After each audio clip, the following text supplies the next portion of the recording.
যদি হঠাৎ করে একদিন হারিয়ে যাই, কেউ কি খুঁজবে? হয়তো না।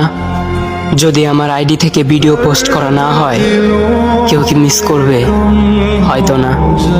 ইনবক্সে মেসেজ আসবে কিন্তু সিন হবে না, রিপ্লাই পাবে না, পরে থাকবে ওইভাবেই।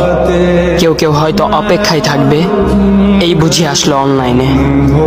আবার কেউ কেউ হয়তো টেরও পাবে না, কেউ একজন নেই, কেউ একজন হারিয়ে গেছে। হঠাৎ একটা সময় কারোর হয়তো মনে পড়বে, কে জানি আর নেই। কষ্ট করে নামটা সার্চ করবে, পুরনো ভিডিওগুলো দেখবে আর ভাববে হুট করে কোথায় চলে গেল। আবার কেউ কেউ হয়তো একদিন দুই দিন না পেয়ে ফ্রেন্ড লিস্ট থেকে আনফ্রেন্ড করে দেবে। যখন আমি থাকবো না, তখন আমার স্মৃতি কারোর মনে পড়বে, হয়তো পড়বে, আবার হয়তো পড়বে না। তবে হারাতে হবে, হারাতে হয়, হারিয়ে যাওয়াই নিয়ম।